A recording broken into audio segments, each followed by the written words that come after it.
Hi everyone. Tonight I want to read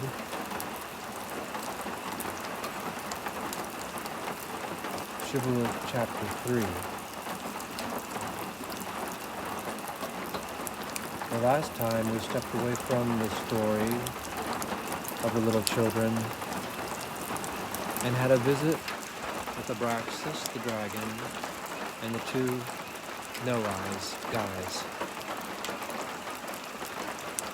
And we learned about the word, the key word, usury.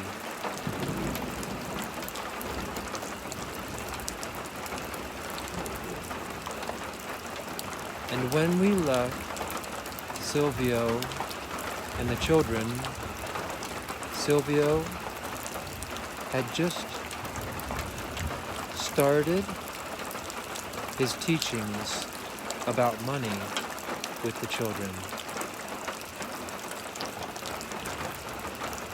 When he finished, he turned into a stream of smoke and returned into the bottle.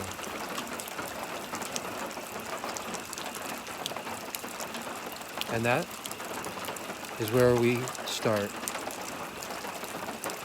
with chapter 3.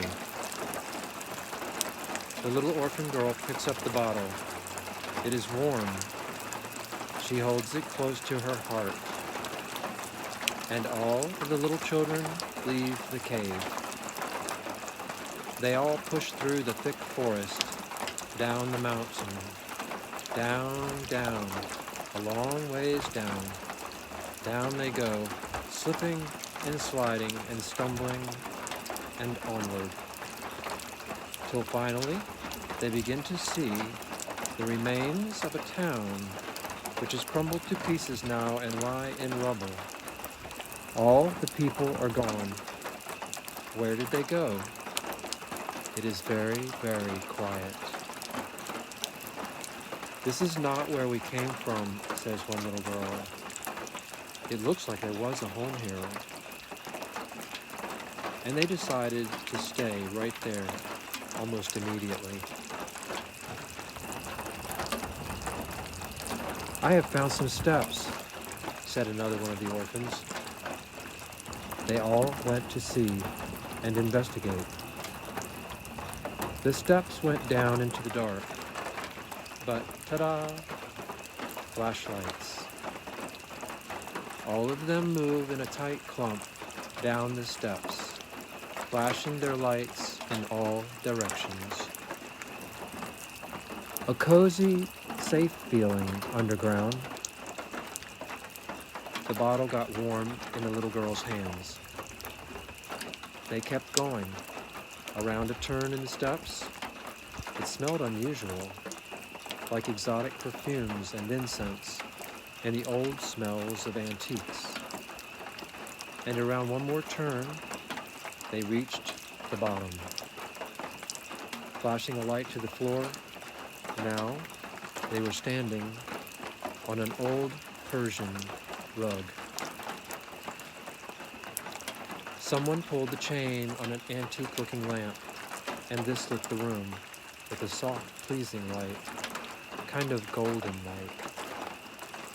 Somebody not from around these parts has been living here. It looks like a sanctuary study, complete with a library of old books, and a small kitchen with a refrigerator. Yes, and food. Even coffee. Some plants are growing under life lights. It feels really nice here. Then two of the boys, which had stayed above the steps at the entrance to watch out, come walking down the steps, telling the others about their discovery. A spring bubbling to the surface between two big stones in a hillside. And there, just below the spring, a big concrete egg. The egg was the reservoir for collecting the spring water. It's beginning to get dark outside, they say. The other children are looking at some of the things in the room, the books, the artwork, all things from the Middle East, Persian. The little girl with the bottle pulls out her phone and takes a picture of one of the pages in a book which has very unusual writing. She uses an app on her phone to translate it. It is about magic, and it is about the money system, but she can't quite understand it. Now she takes the bottle and places it on the table and lights a candle next to it.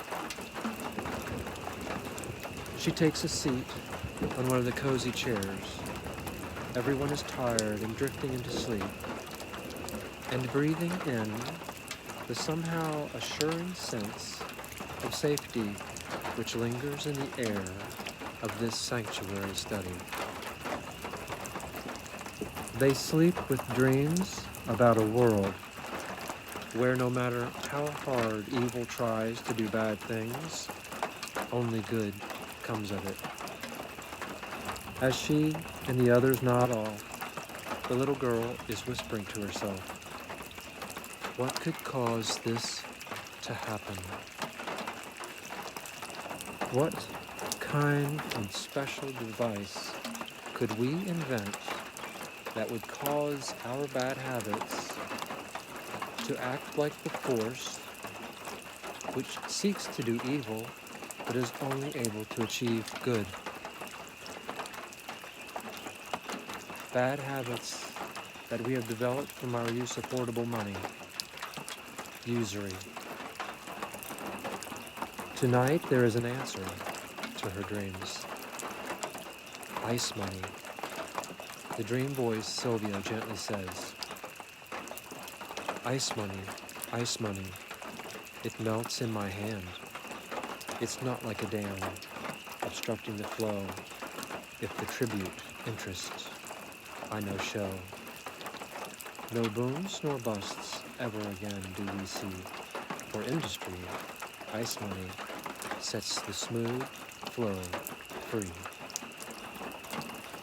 Do you know what happens when I tell a lullaby while you are asleep? Yep. You wake up, gently, calmly. Sweet little loves. Relax and just be with your breathing. It's time to learn another key word. Money. First of all, remember, money is an energy. The energy comes from a force which is caused by usury, something which we all do even though it is bad. Money was conjured up a long time ago. Why? To help us all work together better. Who did this? The magicians. The magicians were able to see into the future. In their crystal ball, they saw factories, but maybe not like the ones which we see everywhere today, with smokestacks and lots of waste. But they did see factories, people working together, and able to make or produce a lot of stuff, way more than they could ever even use. And the magicians said to themselves, what's going to happen to all that stuff? It's good and useful stuff. Who would make a bunch of useless things and expect to sell them? But unless it gets to the person who needs it, it will rot, or rust, or break, or get stolen. The three magicians created or invented something to help the people exchange all of the things being made in factories, to help the workers sell whatever it is they make, as long as it is something which the people want. They invented money. It was an energy, a little packet of energy at first. Then they placed the money energy into a medium. That is, they placed it into a body. The body was made of metal, gold. It was a coin. It was really only good for looking at. It was pretty. It had no other useful purpose, only to spend it, to buy something with it, to use it as a medium of exchange.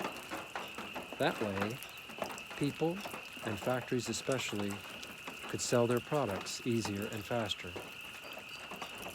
Gold seemed like a good medium, but evil saw an opportunity and seized it.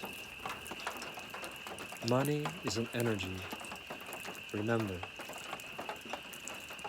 the energy comes from a force. The force is caused by usury, something we all do, even though it is bad. This was very clever of the magicians. This usury, which causes a force or energy, would keep money alive. And that means we are the ones that keep money alive, because we all commit usury, even though it would be better if we wouldn't do this so much and so strongly. And remember this, there are two parts to every energy. One example of this is gravity, falling, and levitation, rising or floating. These are two parts of one force, or energy, the life force, coming from the sun. Therefore, there are two parts to the money energy, right? Yep. One part slows down and could even obstruct the flow of our money energy. The other part helps the energy to circulate or flow. These days, we place money in a little, tiny, teeny-weeny cell or packet, and it lives there in the computer. All together, these little money energy cells or packets, plus cash, paper, or metal money, make up the lifeblood of our economy, which must flow and circulate well in order to be healthy. What is economy? It is the sharing or distribution of all our planet's natural resources. This process should also flow or circulate smoothly and continuously. Not necessarily fast, and certainly not in a very jerky and manipulated way, which is what happens when we use hoardable money, the secret weapon of you-know-who, Abraxas, and the two old no-eyes guys. Ice money helps to keep the jerky and manipulated movements from happening. It is our weapon, and it is not a secret at all. It helps to keep the little money cells and the cash circulating smoothly and continuously.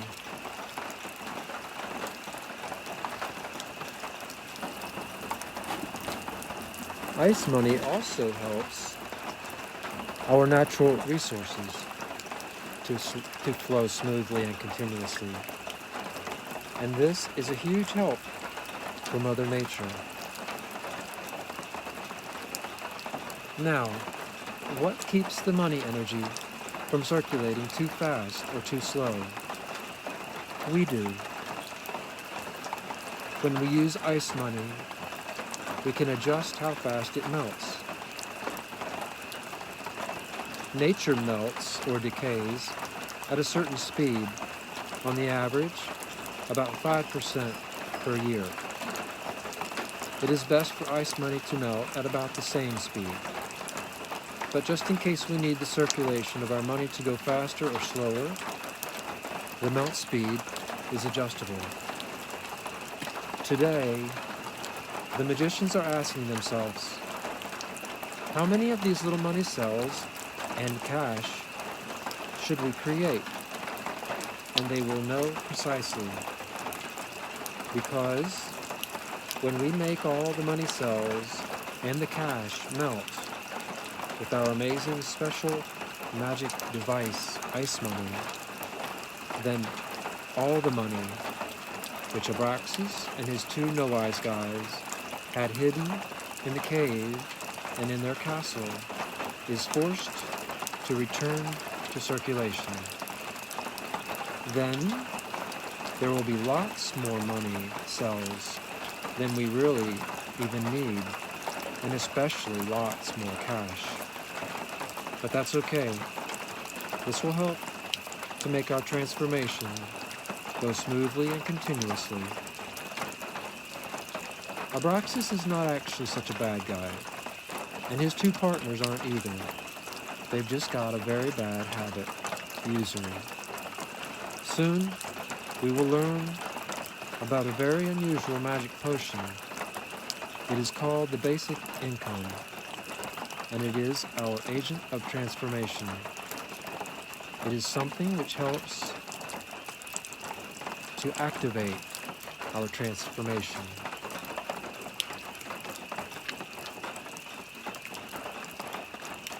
That ends the first part of chapter 3.